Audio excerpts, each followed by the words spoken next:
Akhirnya orang-orang Yahudi pun terancam. Kenapa? Karena kalah, Palestina dihancurkan oleh Bukhtun Nasr. Karena padahal sebelumnya mereka sudah baru saja membunuh Nabi Yahya dan Zakaria. Tiba-tiba mereka diserang oleh kerajaan Babil dipimpin Bukhtun Nasr, kotanya hancur sehancur-hancurnya, perempuannya diperbudak, laki-lakinya dibantai, akhirnya yang lainnya lari tunggang langgang gak karu-karuan. Akhirnya kota itu hancur lebur. Kemudian Bukhtun Nasr pulang ke Irak membawa harta rampasan perang dan tawanan-tawanan perang. Kemudian tiba-tiba kota itu sudah hancur, tidak berpenghuni lagi, kota mati.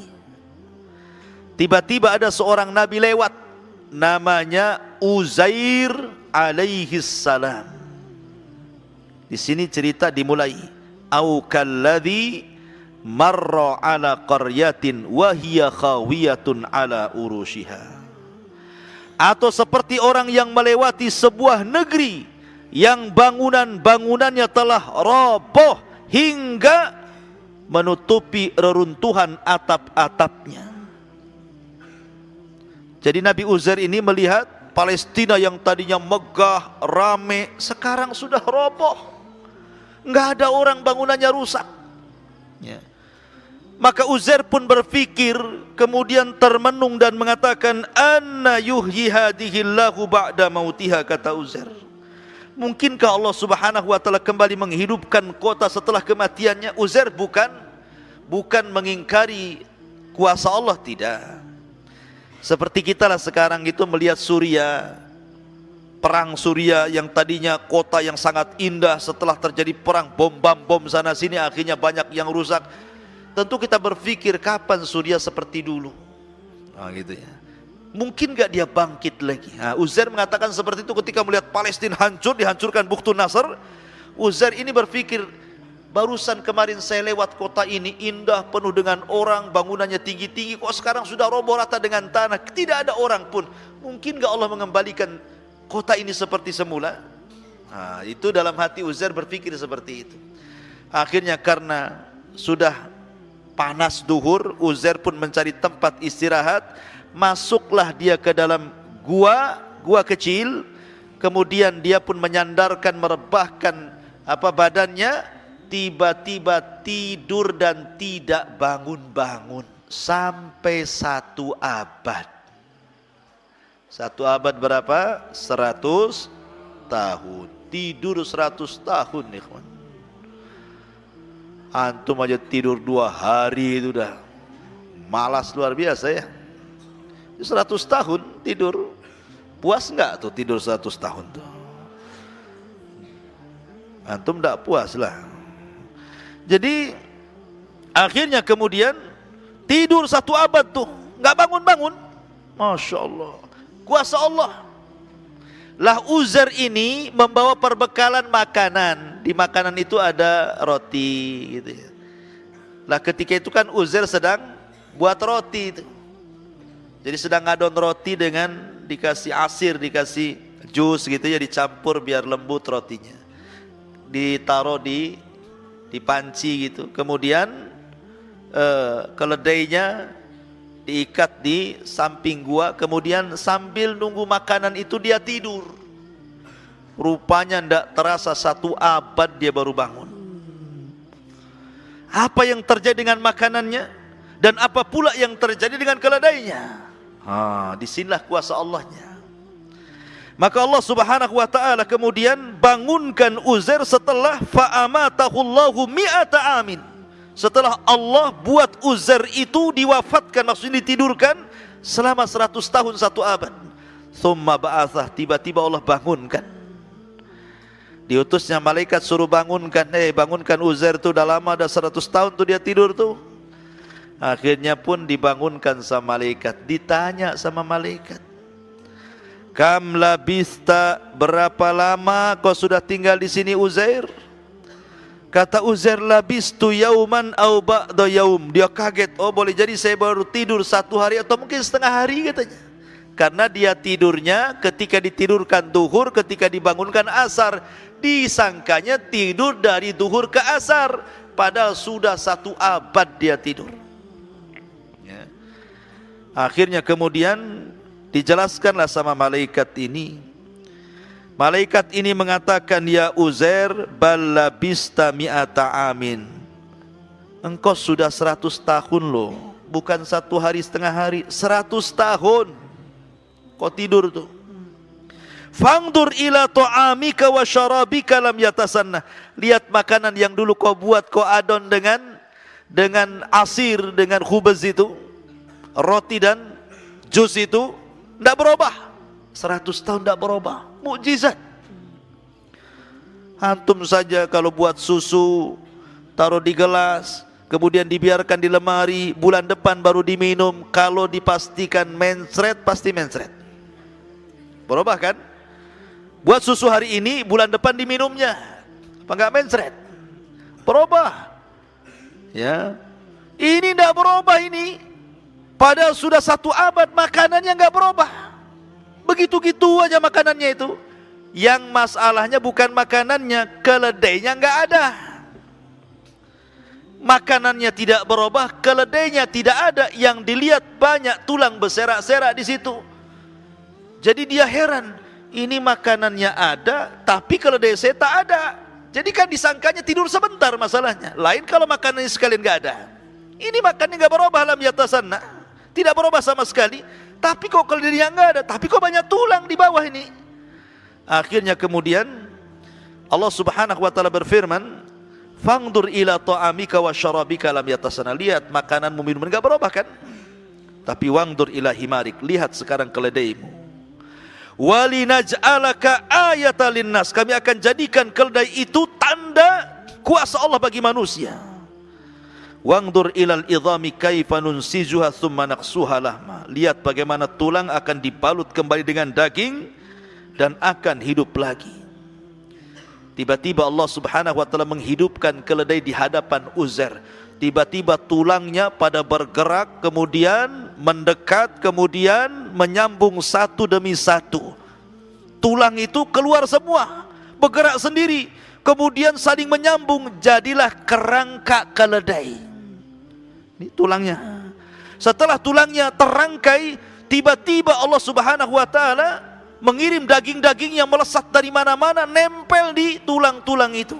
Kemudian dibungkus lagi dengan kulitnya, jadilah keledai Uzair hidup lagi, ditiupkan ruh, tiba-tiba berteriak seolah-olah kiamat dibangkitkan.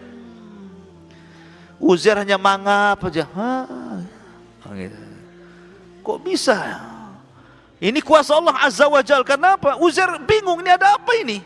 Kok bisa keledainya tiba-tiba tulangnya terangkai sendiri, daging yang tak datang dari mana nempel lagi, kemudian dibungkus kulit lagi, tiba-tiba ditiupkan ruh dan berteriak keledainya Uzair seolah-olah kiamat dibangkitkan. Maksudnya begini, bagaimana Allah menghidupkan dari kematian keledai ini supaya jadi peringatan bahwa tidak ada yang mustahil bagi Allah. Karena Uzair kan 100 tahun sebelumnya mengatakan mungkin gak kota ini hidup lagi. Ternyata setelah diwafatkan atau ditidurkan 100 tahun, kemudian Allah memberikan contoh dia bisa menghidupkan keledai setelah kematiannya, apalagi hanya menghidupkan kota itu kecil, gampang bagi Allah. Tiba-tiba kemudian dia keluar, bawa keledainya, bawa makanannya. Tadinya kota yang hancur, lebur, berantakan, rupanya kota itu sudah kembali ramai. Kembali bangunannya megah-megah, kembali ekonominya jalan lagi. Pokoknya Uzair senang karena Allah sudah mengembalikan kota itu sebagaimana sebelumnya. Maka Uzair pun pulang. Dia kan sudah 100 tahun ngilang masalahnya, tapi dia masih ingat rumahnya. Ketika sampai di rumahnya bingung, karena di rumahnya hanya ada nenek tua buta yang sedang duduk depan rumahnya. Kemudian Uzair mengatakan, benar enggak ini rumahnya Uzair, Nek? Kata nenek itu, benar ini rumahnya Uzair. Saya Uzair, Nek. Hah? Kau Uzair? Ah, jangan bohong, Uzair sudah hilang 100 tahun, ngaku-ngaku Uzair pula kau, katanya. Nah, itu bahasa Medannya ya. Akhirnya kemudian Akhirnya Uzair mengatakan, saya Uzair nek. Ah, nggak benar kau ini, katanya. Kalau kau Uzair, kata nenek itu, Uzair itu seorang nabi, doanya mustajab, dia bisa berdoa. Kalau memang kau Uzair, doakan aku supaya sembuh mataku. Maka Uzair pun kemudian ngangkat kedua tangannya berdoa kepada Allah, kemudian diusaplah mata nenek itu.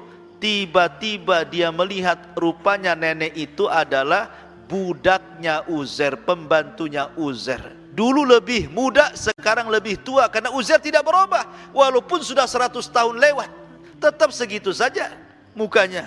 Sementara pembantunya yang lebih muda sekarang lebih tua, jadi nenek-nenek, sementara dia masih bujangan, masih muda gitu ya.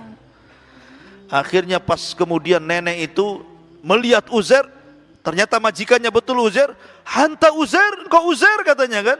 Wah, barulah dia teriak-teriak, Uzair masih hidup, Uzair masih hidup. Akhirnya kemudian ketemulah dengan salah satu putra Uzair. Uzair putranya nggak percaya, putranya udah tua juga, bapaknya masih muda gitu ya. Karena yang 100 tahun nggak dihitung masalahnya.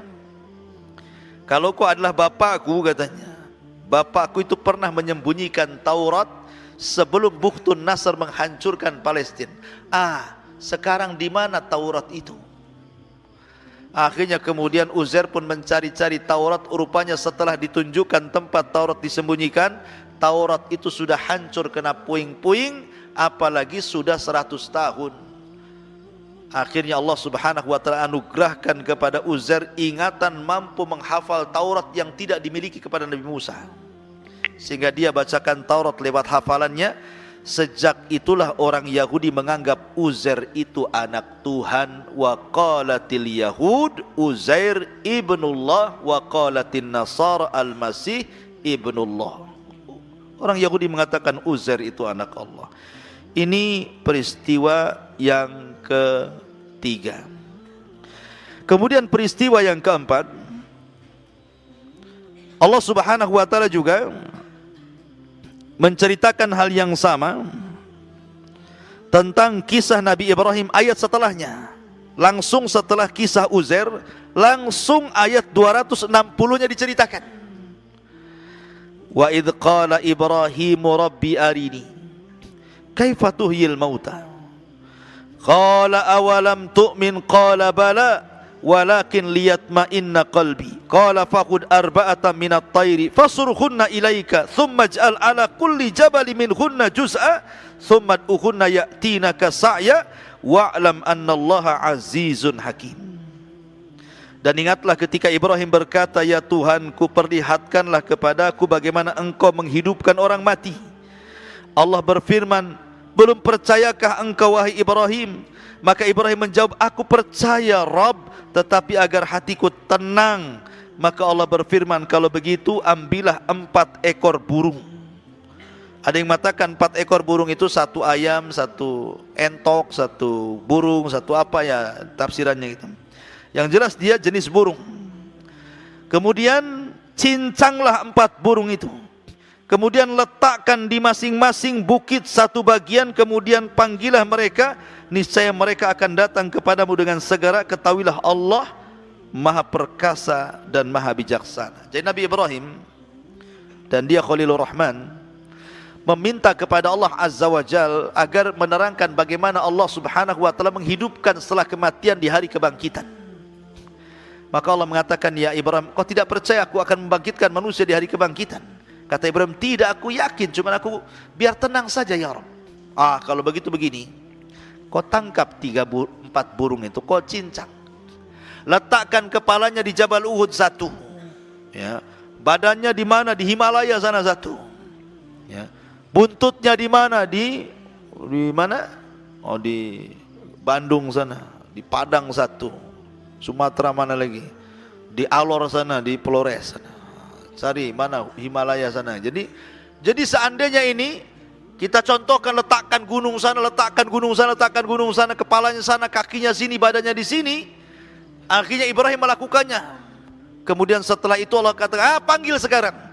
Tiba-tiba ketika dipanggil, burung itu melesat, kepalanya lari, kakinya lari, badannya lari, sambil melayang terangkai sendiri. Tiba-tiba datang menghadap Ibrahim, sudah hidup kembali. Wah, luar biasa. Ya. Itu mukjizat Ibrahim. Kalau antum nyincang burung, ya ujung-ujungnya antum masak lah. Nggak mungkin dibalikan hidup lagi. Ya. Karena manusia tidak bisa menghidupkan yang seperti itu. Ini kisah yang keberapa? Yang keempat. Masih dalam surah Al-Baqarah. Kemudian kisah yang kelima, yang terakhir